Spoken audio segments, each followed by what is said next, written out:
Day with Sharon, Dove, and Lori. There's Dove. All right, and we're live on YouTube. Good morning, you guys. Happy Thankful Thursday. Day with Sharon, Dove. There we go. The mic is all yours. Even though today is lesson 291, which is this is a day of stillness and peace, I'm going to go backwards and focus on lessons 289 and 290 from Ken Wapnick's Journey Through the Workbook. I love 289 and 290 because I go back to them all the time because they remind me to come back into the present moment. Of course, the whole course does that, but these ones for me really touch me. So lesson 289 is the past is over, it can touch me not. And this next line is one that I use almost as a mantra. And line 1 says, unless the past is over in my mind, the real world must escape my sight. And since my goal is to live in the present moment and live in the real world, when past stuff comes up, I just go, okay, that's the past. That's the dream figure that I thought that I was. That's the life that I thought that I had. It's over. It's done because I want the real world. I want the present moment, the here and now. And Ken says about that, my fear of the real world stems from the realization that there is no individual self outside the dream of separation, and thus I can no longer be the dream figure I think of as myself. That is so spot on.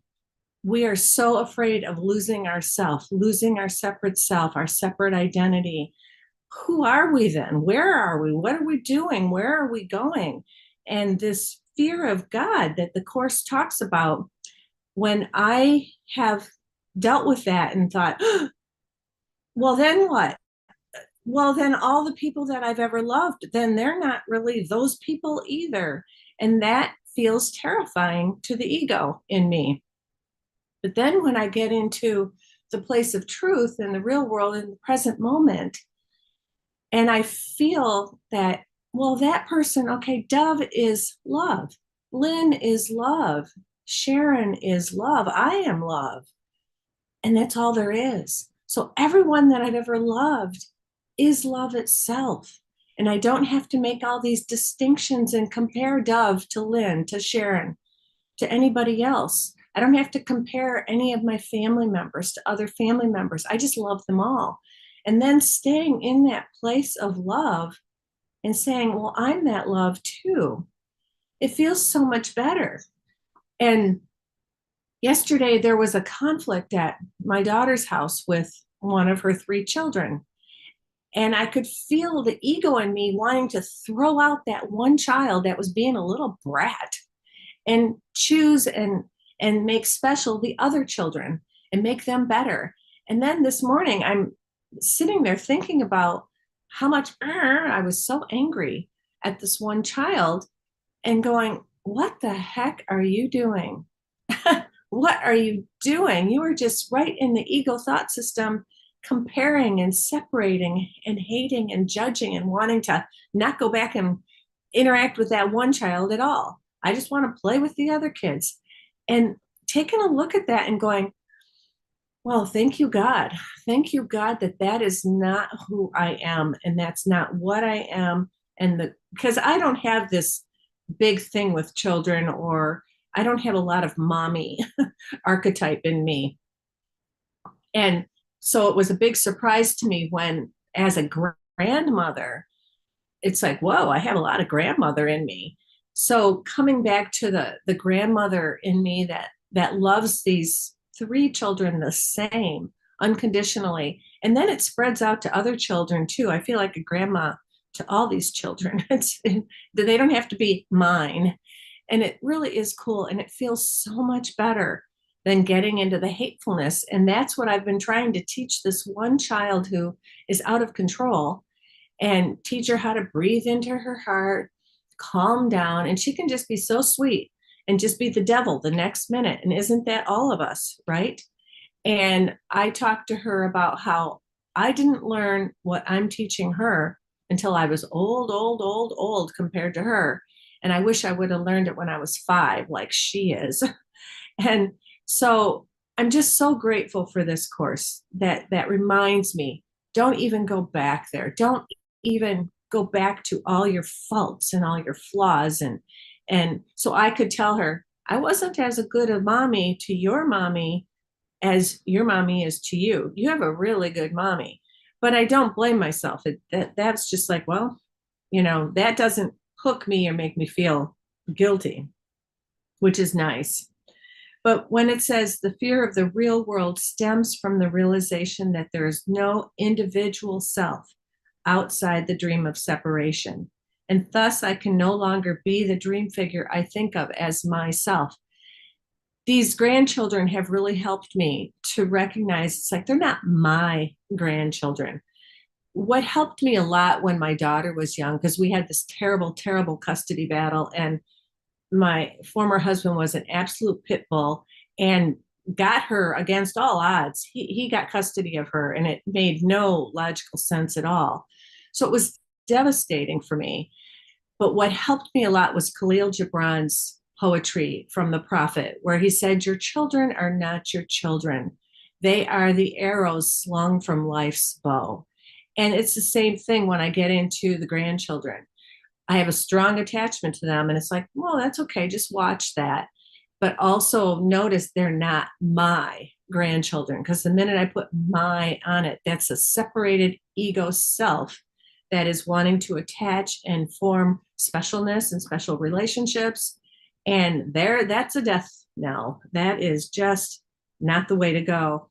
So that has really helped me when I let go of thinking that I'm this and they're that and they're this to me. No, just love. They are love. And so is the one who is acting out all the time and getting actually violent, kicking and hitting and screaming and, just ugly behavior and attitudes. And then turns around as an angel in the next minute. And that can be rather disturbing to me until I go, wait a minute, that's every human being has the devil on one shoulder, the angel on another. That's the split mind, as the course calls it. And we can all learn to choose again. And that's all we do. That's all we're doing. So I'm teaching her to choose again. But as I'm teaching her to choose again, I'm choosing again constantly. So I love this. The past is over. It can touch me not. Her temper tantrum yesterday, over, done. See her right here in this moment and stop bringing it up, because I noticed that the ego in me was bringing it up this morning and getting mad. It's like, what is the point in that? So unless the past is over in my mind, the real world must escape my sight. And then when you go to lesson 290, my present happiness is all I see. I love this one because that first line is, unless I look upon what is not there, my present happiness is all I see. So you can look at the similar wording, unless the past is over in my mind, unless I look upon what is not there, which is the past, my present happiness is all I see. So this reminds me that, wow, all I have to do is say, that's not even there. All the memories that I have, all the categories that I've made about this person, this event, that event, that's not even there. That's all the dream of separation.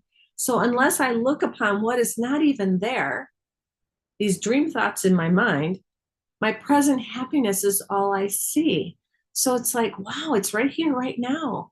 I can be happy. I can be loving right here, right now, in this heartbeat and in this breath. And that's what I'm teaching that 5-year-old and learning it as I'm teaching it to her. So I'm going to turn this over to you, Sharon. Okay, is it still working? Yes, it is. That was beautiful, Lorri. You know, when it comes to children, I mean, we're archetypes. So, the problem with being an ego is we think we're supposed to have what other people have, or maybe that, because I was born very maternal, very, very maternal. And yet my path was not easy. It was definitely not an easy path. But my mother used to say that she always imagined me having a girl because I played with dolls constantly, and I was always helping kids in the neighborhood and anybody I could. So now I return to substitute teach because I kind of felt like this will be good for my brain. And so every morning I go through a prayer of St. Francis of Assisi. And why did I get to that saint? When I look back in the past, which really doesn't exist, is that when I moved to Altoona, I grew up Jewish, but it just seemed like, I needed something else other than Judaism, because the way I grew up, it was kind of forced on me, and it was a beautiful religion, but the kind of like behaviors that were existing in my dream were always like, you have to date Jewish, you have to do this, you have to do this. And I just backed down. I never said a word. So when I moved and I had traditions and everything that my family still has. And I loved Judaism, but yet I was so like confused about God, because my mother and father did not, they were traditional Jews. They had every holiday, everything, every rule, but yet they only called on God when they were crazy, when they were scared, when they were like, my mother's famous line was, help me, God, help me. So I came to a place where I was honest. I said, I don't even know what God is anymore. I just don't know. And I guess that moving, and again, I wouldn't have picked this, Spirit picks everything. That's what I see in my path. And when I ended up, coming to Altoona, my son Andrew came to visit, and we went to a synagogue. And the rabbi there was, and this is a judgment, but it kind of was coming. And again, in the dream, we will be moved out of places we don't belong in, without a story. But the story was that this particular rabbi told me a very, very deep secret about my family here in Altoona. And I didn't like it, because I didn't understand why he would just show up and start to gossip about a cousin of mine. And so Andrew said to me, Mom, I don't think this is for you. He said, you're so deep. You really need something deep. And he was studying a lot of, at the time, he was really involved with Eastern teachings, and he knew about the Course in Miracles, but he bought me, when I turned 50, the whole library of Marianne Williamson. So I started to, because I was so honest with myself, I really don't know what God is. So what I used to do in my apartment, which I loved, I had a little beautiful little apartment in a house that I rented, and it was so whimsical, the apartment. It was just darling. And at night, I would sit up and read about the saints, because they loved God.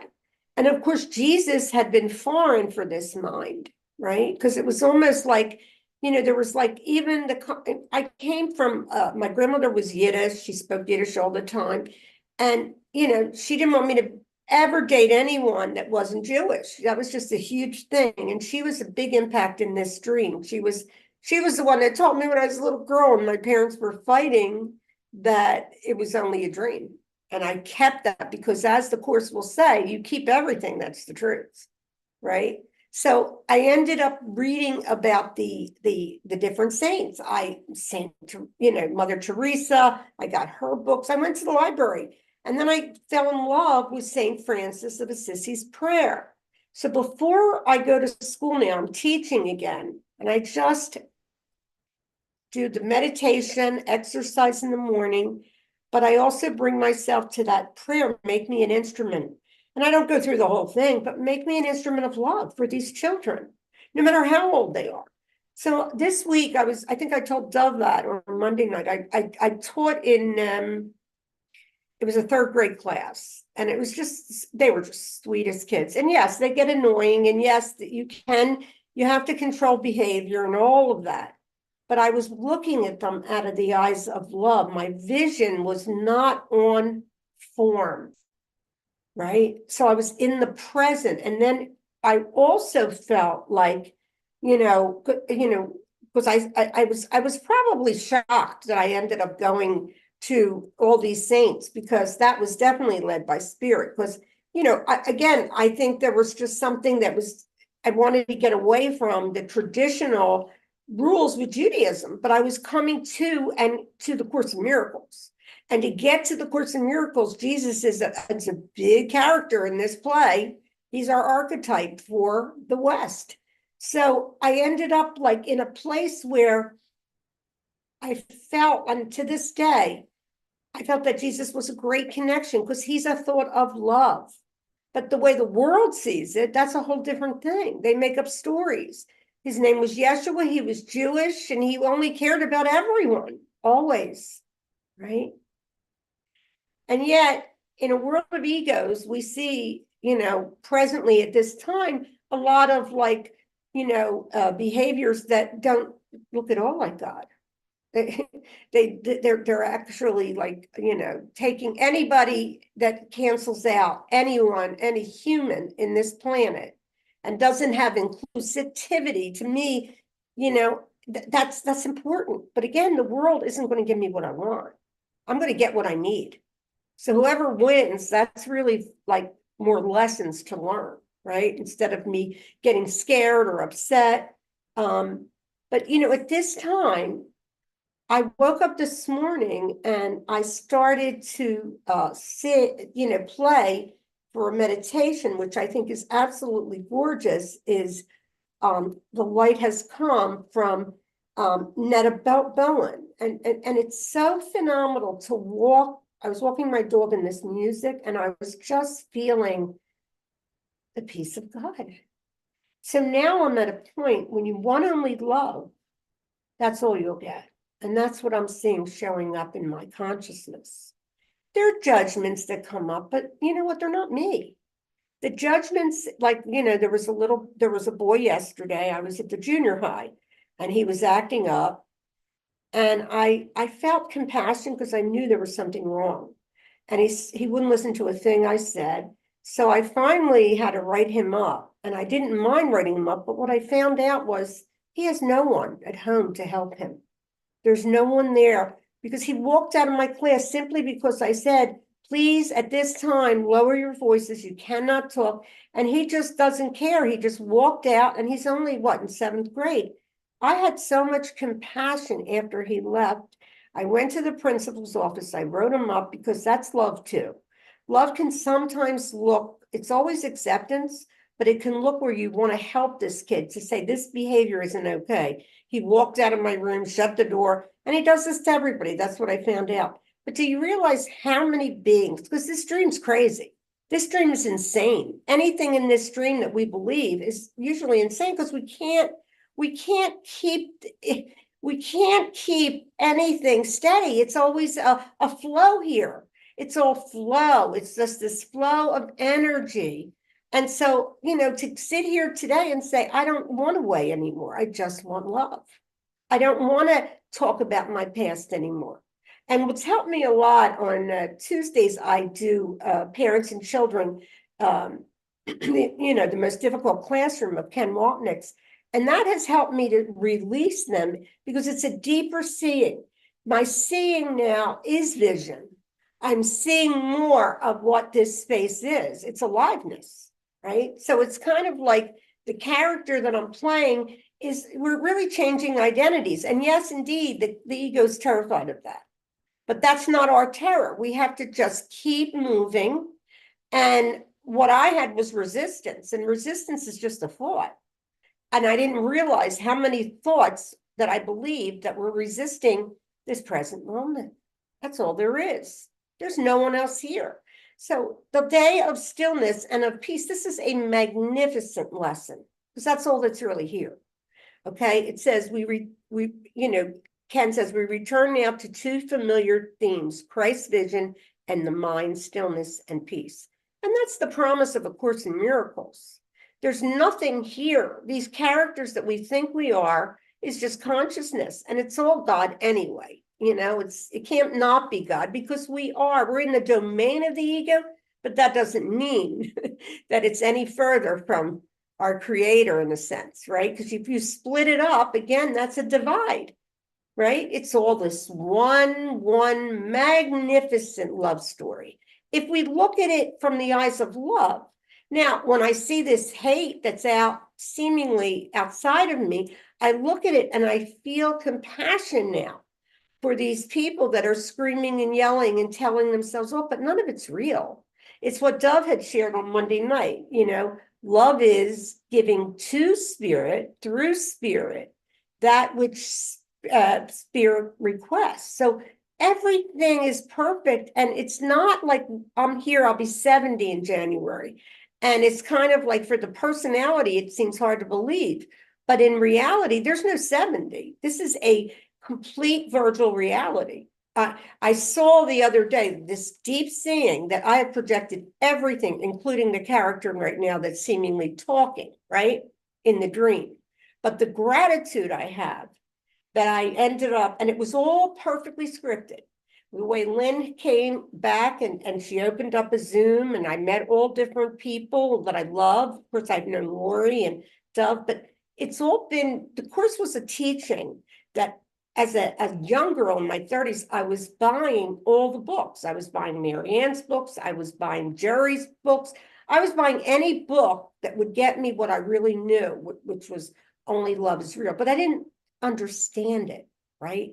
And can't understand this. It's all about when you become the understanding. Because that is the only thing that matters, is the understanding. And that is not to try to analyze this course. There's a lot of different things in it that seem to be, at least for this mind, challenging. So it's just about application and every day applicating to sit and just do things that who's in charge, because it's always God's will. Sharon had nothing to do with nothing. I mean, even when I was an art teacher, that was happening on its own. Of course, I still teach art, but at the same time, I'm realizing, it's funny because the art lessons I used to have would just come through me so quickly, and now they're not as much. And there's no reason. It's just the way this movement of the flow is in this seeming dream. So it says, Ken says, when the course's metaphysics has become understood, it is apparent that Jesus is reflecting the principle that the world and the mind are one. And that is the most important part for this mind, to know a mind. The body is projection, all objects, that's all they are. And the ego gets very upset that it's not important in this dream, but it's really not. Although it does bring you everything you need, all the suffering, right? So it says here, he says, thus vision has nothing to do with our eyes see, but with the teacher with whom we have chosen to see. When Jesus is our choice, our minds will be at peace, and everything we look at will be peaceful as well. And that's really where I'm at. Even, when I was at the junior high yesterday, I kind of just stay in that flow now. Now, that doesn't mean that I don't have judgments, and that doesn't mean that I would call myself anything but just a son of God, because there's no specialist here. And I was under the impression when people woke up that they knew more than me, that my mind, and that was all ego. I still used it as training wheels, but I wouldn't say it was more helpful that I went through that to have the confidence in God, to have the confidence in spirit that I'm being perfectly cared for, perfectly directed at all times. So it's like, the course is a magnificent text, but it takes, for this mind, it takes time. It took me, it didn't take me reading it and trying to understand it so much as it just is, just by listening. The right mind's here. God is here. Holy Spirit is here. This is all here-ness. And we just, as son of gods, we all thought this was real. But there's no reality here. The only realness that exists is the changeless awareness. Okay, over to you, Doug. You're muted. I was saying, oh my God, Sharon, your faith has brought you through all of this. I mean, from your Yiddish and mama and grandma to vision is everything. My goodness gracious. And thank you so much, Lorri, for opening us up. Remember how you moved from your pit bull first husband to, my goodness gracious, there's a whole world out there that I'm not aware of. Yeah, that's what happens to all of us. I want to welcome Mickey, who joined us, and Paz. And with regard to Mickey's question about are we reading today's lesson? Well, it's really Thankful Thursday, which means, you know, everyone gets to share whatever it is that's in their mind and heart. And yeah, usually I do share, like today's lesson is lesson 291. And from Ken Wapnick, this is a day of stillness and of peace.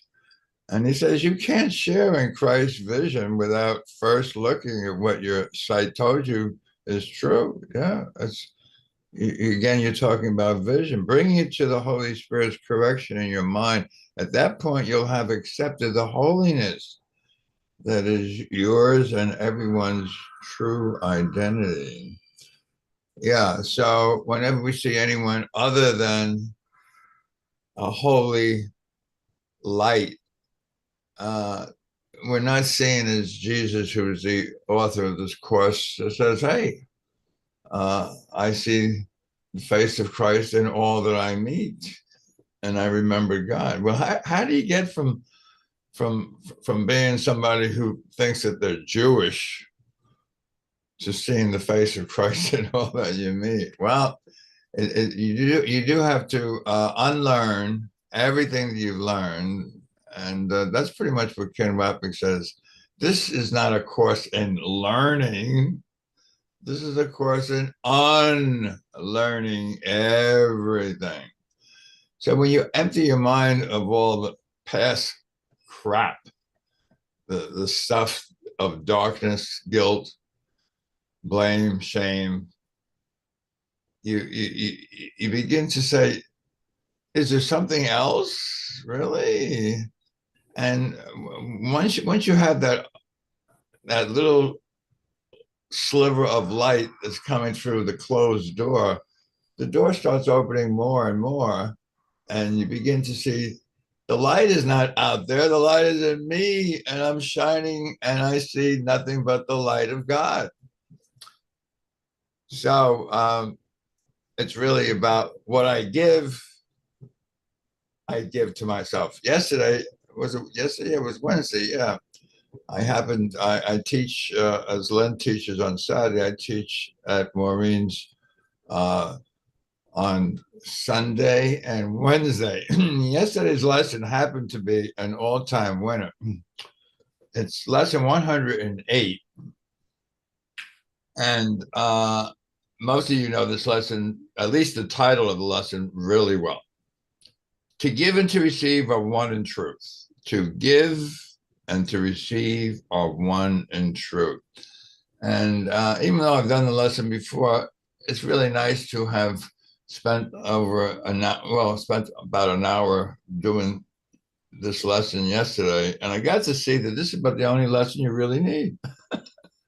I guess I say that about a lot of things, but this and what follows it, today's lesson, if you saw it on July 1, is my all-time favorite lesson, which is up in my bedroom wall. I only have 3 pictures on my bedroom wall, and one of them is lesson 109. I rest in God. And if you know that particular lesson, it says, hey, listen, this is your escape from all the world's crazy dreams. And it is, it really is. You know, the dreams of this world will knock you for a loop if you let it. But when you rest in God, there's nothing outside of you that's going to do anything to you. And you can look and kind of smile and laugh, as Dove likes to say, you got to laugh. So getting back to 108, which I did yesterday, I want to just take a look at paragraph 1. And paragraph 1, it kind of sums up what Sharon was ending up with. And this is vision. And remember lesson 42? God is my strength. Vision is his gift. Well, what do you mean by vision? I mean, how come I don't have that gift? Well, to give and to receive are one in truth. And it starts off with the word vision. Vision depends upon today's idea. Oh, really? The light is in it, for it reconciles all seeming opposites. Oh, this is a world of opposites, a world of conflict, and it has to be reconciled. Well, in accounting, you got to reconcile the books. In the world, you just got to see things differently. That's all. Above all else, I'm determined to see things differently. Lesson 28, which follows lesson 20, 21, and 27 very closely. I'm determined to see differently. Yeah. So it's really about seeing. And of course, these eyes don't see at all. He tells you have eyes that don't see, ears that don't hear, and the brain doesn't think. As Ken says, that's the koan of all koans. What do? You keep on reading? No. You say, is there another way? That's right. Is there another way of seeing? Yeah. So he goes on to say, vision depends upon today's idea. The light is in it. You mean the light that I think is coming through the door out there is in vision in me? What? You're kidding.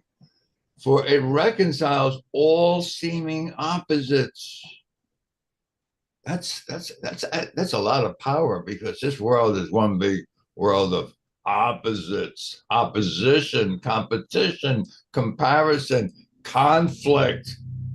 That's exactly what this world is. There's nothing else here.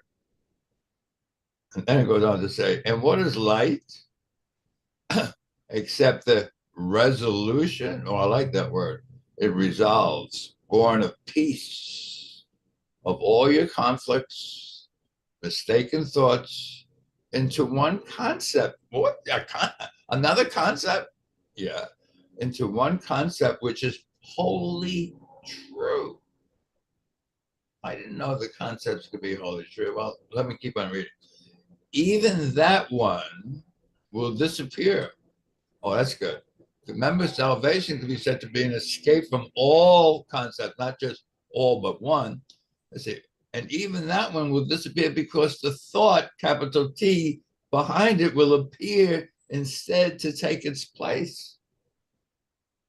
So I'm responsible for clearing out all the concepts except this one concept of light, vision. And that's really the same as today's lesson. I mean, as Mickey says, don't we look at today's lesson, lesson 291? Yeah.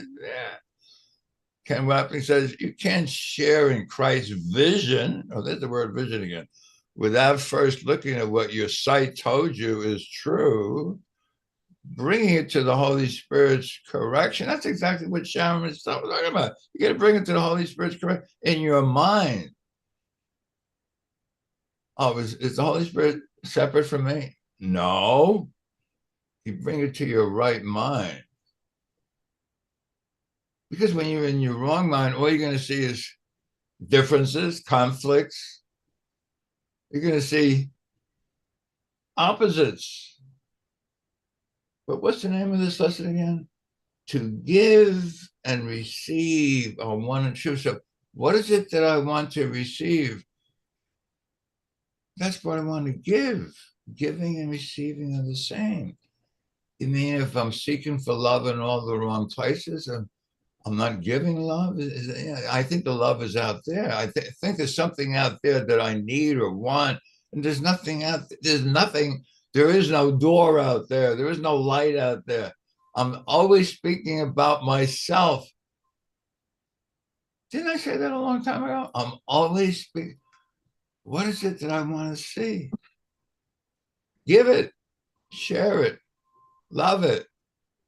And yes, and those 10 characteristics of God's teachers that we all love. And of the 10, I like the gentleness. When I start with gentleness, it's always perfect. Because the gentleness brings out the trust and the honesty and the tolerance and all those good things that lead up to open-mindedness. And of course, gentleness is number 4, but you got to start somewhere. You know what I mean? So it says even that one will disappear because the thought behind it will appear instead to take it. And now you are at peace forever. For the dream is over then. Isn't that the goal of the course, to wake up from the dream? You mean I don't have to think about waking up from a dream. I just have to be the love of God, to be what it is that God is, to share the light, to share the love, to share the peace, to give peace, to give. Isn't that the same as the first of the 3 lessons of the Holy Spirit? To have, give all to all. Ego always says, what? What are you, crazy? I have nothing for myself. You got to laugh. You really do got to laugh. And with that, I'm just going to turn this mic back on over to anyone who wants it. Maybe Maggie, Paz, Lynn. But Lorri, if you want the mic, it's yours. I just want to say Mickey wrote what she was doing. Mickey was saying basically that she didn't know if we were doing today's lesson because we really didn't. You know, what does she write here? She wrote, I was just asking because I sounded like Lorri and Sharon were reading from a lesson, but I didn't sound like today's, right? No, it was probably incorporated there. But anyway, I'll drop the mic. It's your turn, Lorri, or Mickey, or Paz, or whoever. Yeah, we're all over the place this morning. We're in lesson 289, 290. You mentioned 291, Sharon, and then Dove brought up 108, and so we're just all over, but it's all the same thing, right? It's all the same. It is. It's like what you said, Dove, that this one lesson could encapsulate the whole thing. Well, pretty much any lesson can encapsulate the whole thing. It's basically love is all there is. Wake up, you're dreaming, you know. Attack is ridiculous. You're always attacking yourself, and giving and receiving are the same because it's all you, right? It's all you're given to yourself. And when we look at that, instead of thinking that I've got to fix a problem out there, no, it's always I've got to fix my own attitude about it. It's always coming back to what you were saying, Sharon, about love is all I want. Am I being loving here? Am I seeing it through the eyes of love? Or am I seeing it through the ego's eyes of separation, problems, sin, death, and fear, and trouble, and all that? Because that's what I was starting to do with my daughter's situation. Going, oh, this is a massive problem. This is horrible. I can't stand it. And it upset me so much to see the grandchild kicking and hitting my daughter. I just was like, okay, but I'm helping my daughter to set limits with her. I really think that a lot of the parenting nowadays, it's like, oh, let's just talk about the kids' feelings. I don't like corporal punishment, but part of me just feels like these kids just need a good swat on the butt to stop them from, because they're fighting and kicking and screaming with other people. So I don't know. The kids nowadays, they're so strong-willed, but maybe they always have been. I don't know.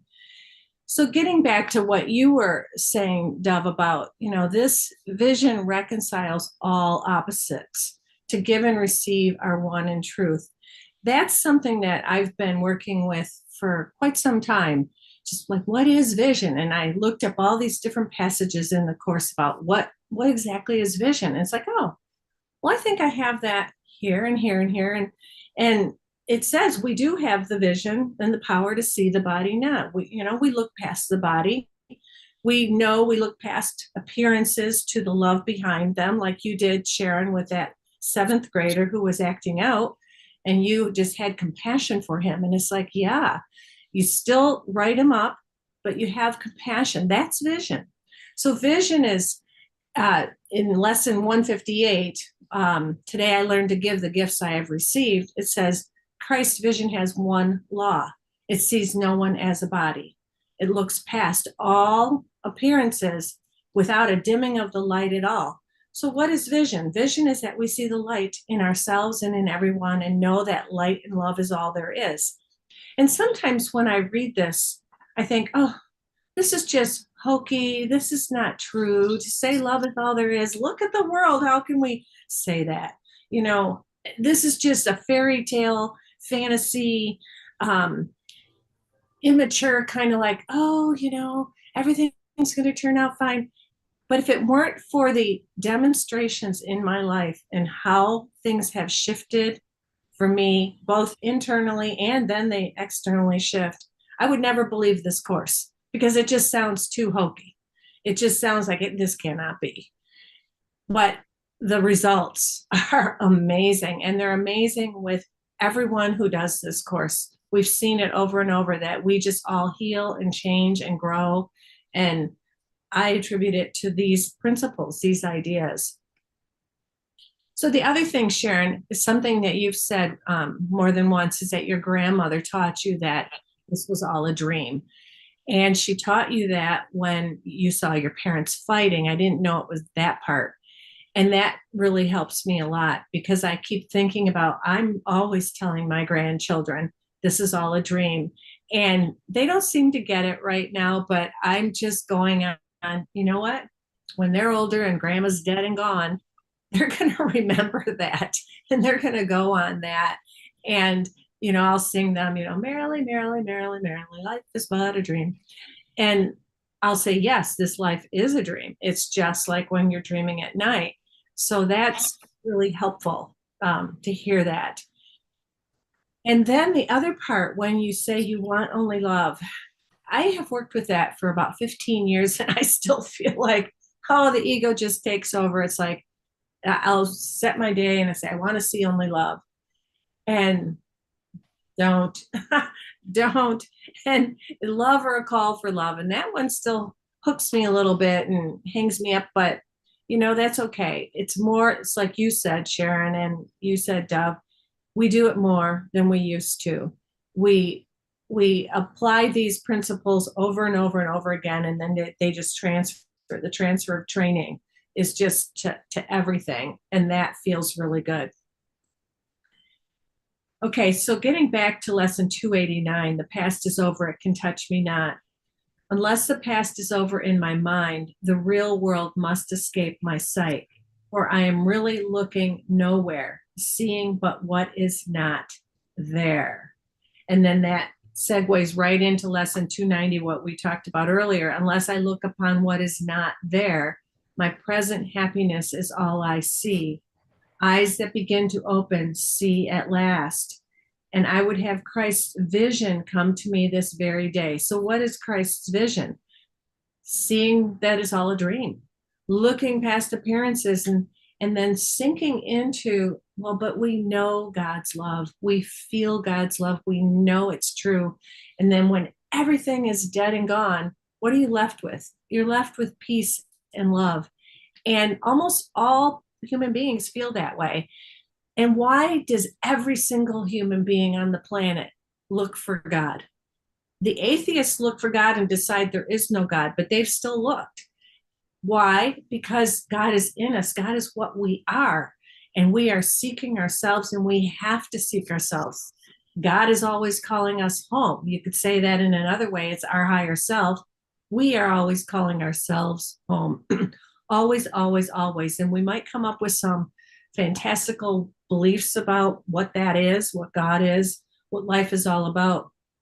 But in the end, we all end up in the same place.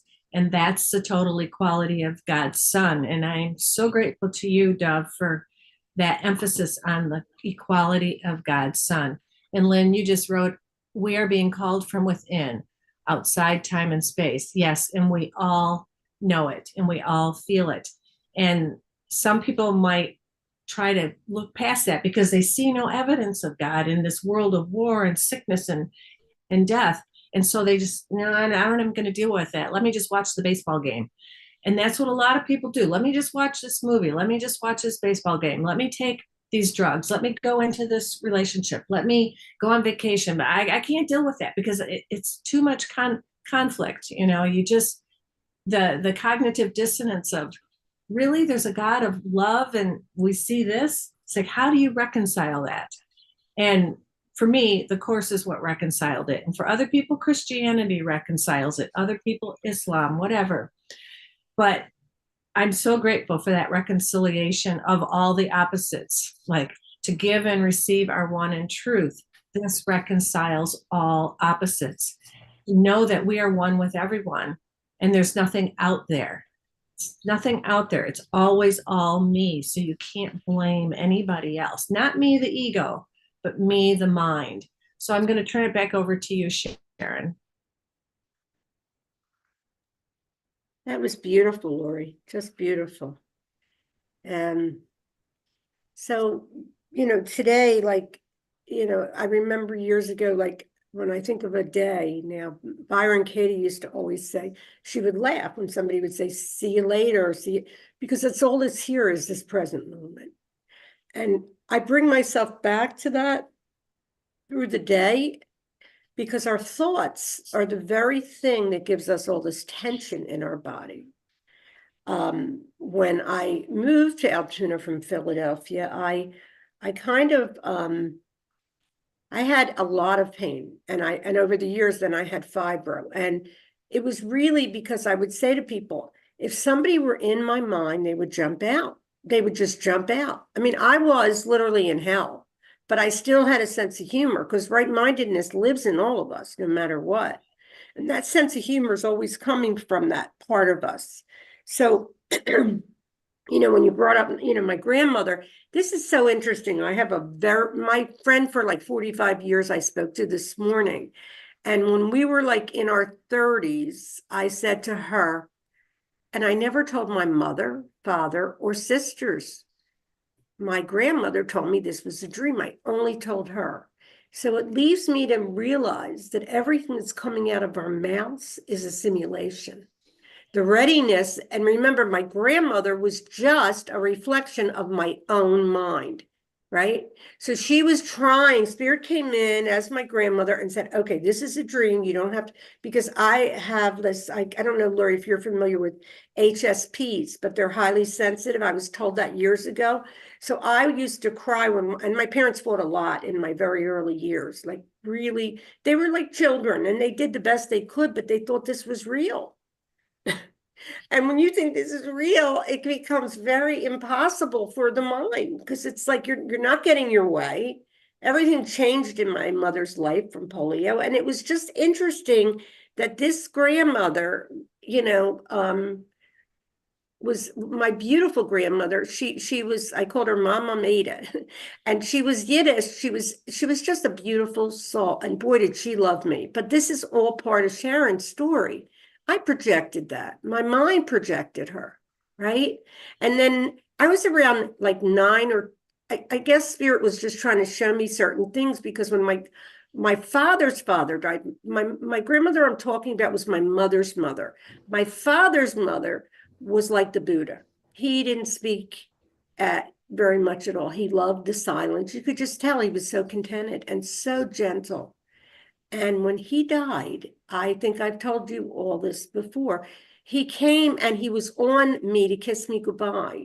And again, I screamed, I was hyperventilating, and nobody could help me with that. But I know that was also me with a capital M doing that.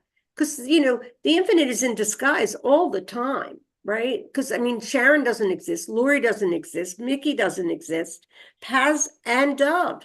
The only thing that exists is love. And so, why do I feel at this point that I was guided back to A Course in Miracles? Because I've heard teachers say, well, the Course is the beginning, and then you have to go to another teaching. And we are doing one, A Course in Love. And I love it because it's right in line with the Course, right?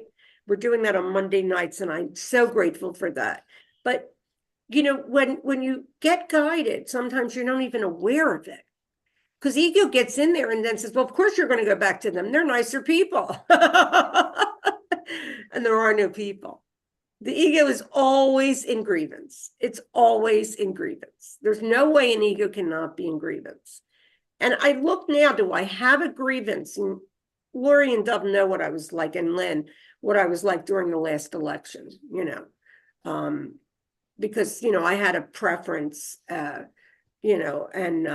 and the preference was so ingrained in me. And why? Because I'm projecting my own self-hatred. That's all. That's what everything is. Like my mother, my father, all of that was my mind telling me truthfully how much I hated myself. But yet, it is a gentle path. That's what I see in this process. It's a gentle, gentle path. You know, I have to say that I didn't know where to go, what to do, but I've always been led perfectly. And I was never like, you know, I would laugh a lot about the fact that I still fell into every ego thought, especially like right now, what's going on. But I don't want to watch it anymore because it's a show. You know, my husband and I are watching The Handmaid's Tales. Now, that might sound like, oh, that's dark and all that, but it's a movie like the one I'm in. So it just helps me to see that all of this, you know, do I love drama? Well, the ego does, and I still have ego. So of course the acting in this movie is great. And if I had so much ego, like, you know, it has thinned out the ego. But if I didn't, and I watched that, I'd be terrified because it looks like what, you know, the MAGAs want to do, really. and I see that now as a movie, and I'm going to stay in that. Why? Because I have been gifted from my higher self to come into this world and be the light. And I'm committed to being the light. No, I don't like what's going on as a human. No, I mean, it's ridiculous, but the insanity is necessary for us to awaken. So if everything is for us, you can't really find a problem. So, you know, this is something, you know, that Ken is a phenomenal teacher. And I just went all over the place because he had so much to read and I thought he was long-winded. But that was also ego. We wouldn't be with Ken Wapnick's teachings if we weren't supposed to. We wouldn't be anywhere if we weren't supposed to. It's all happening, as Dove says, perfectly. So he says, what loveliness we look upon today, what holiness we see surrounding us. And it is given us to recognize it is a holiness in which we share. It is the holiness of God himself. You know, I never even understood what, you know, I would do the course and read it and feel better, but sometimes I wouldn't feel better. And sometimes the ego would get in there and say, you know, you can't do this. This is all Shakespearean language and you have a learning disability and blah, blah, blah, blah, blah. And, you know, even the story of ADHD is falling away. It's just falling away.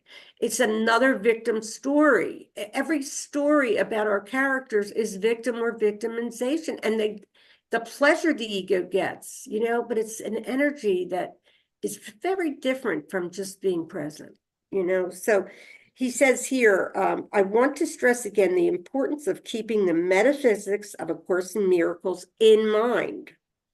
Without that grounding, you could be tempted to believe that Jesus is talking about seeing holiness with your eyes, and moreover, that holiness exists here. Holy bodies, holy places, holy objects.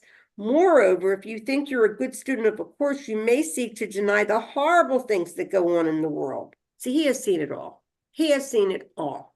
You know, and what better character to play his part than a psychologist, you know? And that's another reason why I was guided to the Course in Miracles. And, you know, just giving me the benefit of the doubt, an ADHD brain has a hard time staying like with one thing. So I just, you know, would listen to Regina and she was into all these teachers. So I went that way and it would all help me, but it all brought me back home to the Course because it's the straightest teaching in my mind. We don't need to go all over the place. You know, it's not necessary to understand the Course. The only thing that's necessary is the desire. And that desire does not come from the human. It comes from truth. You know, I mean, I think I've talked about my story a little bit too. I'm done with all of it because it's over. It was a story about the persona that I'm playing, but it's just a story, just like Handmaid's Tales. And, you know, Cliff and I enjoy these things to watch together. He pretty much, you know, he's just a simply easygoing man, very kind, very easy. Sometimes he has his issues and I get, you know, a little triggered, But at this present time, I realize none of it is helpful to get triggered or any of it, because the gratitude has to be in the forefront of my mind all the time, because I am grateful. So, what he's saying basically is you are not seeing holiness by your eyes. He said, as Ken is saying, you're seeing holiness, like this awareness comes from your eyes. That is the holiness. It's that space of nothing. It's just nothing. But when it becomes alive, you can see that you've been perfectly guided, but everybody's perfectly guided. One thing that I always feared was I'm doing this wrong. Well, you can't do it wrong, right? Because you're not even there. And, there was a lot of snobbery in some spiritual groups. So then somebody could say, well, that's your mind.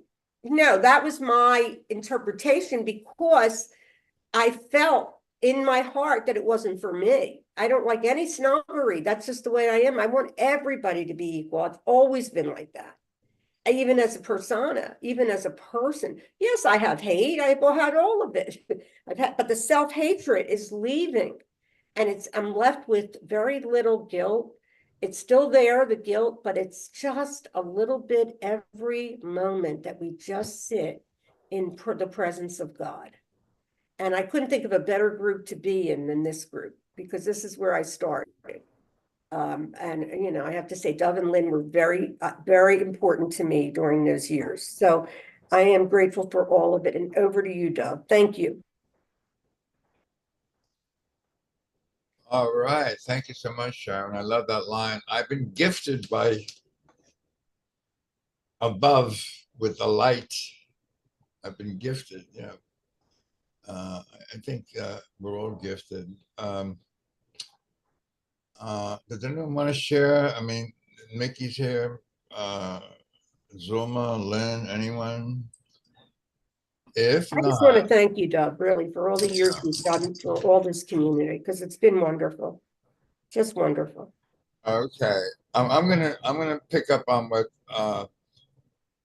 Lorri started this whole hour with, lesson 289, which is 2 lessons before today's lesson. The past is over. It can touch me not. Now, that's so amazing, because that's the same thing as lesson number 7. I see only the past. And then he tells you that's the reason the first 6 lessons are true. And the first 6 lessons include the first 2 lessons, which I say is the whole course. Nothing here means anything. And just in case you think it means something, what gives it all the meaning it has? Those the whole course. And then he goes on in lessons 3, 4, 5, 6 to say the same things over and over. I don't understand anything I see here. I don't even understand my thoughts. I'm never upset for the reason I think. And number 6, I'm upset because I see something that's not there. That's exactly what lesson 289 is saying. Lesson 289 starts off, and I put it in the chat.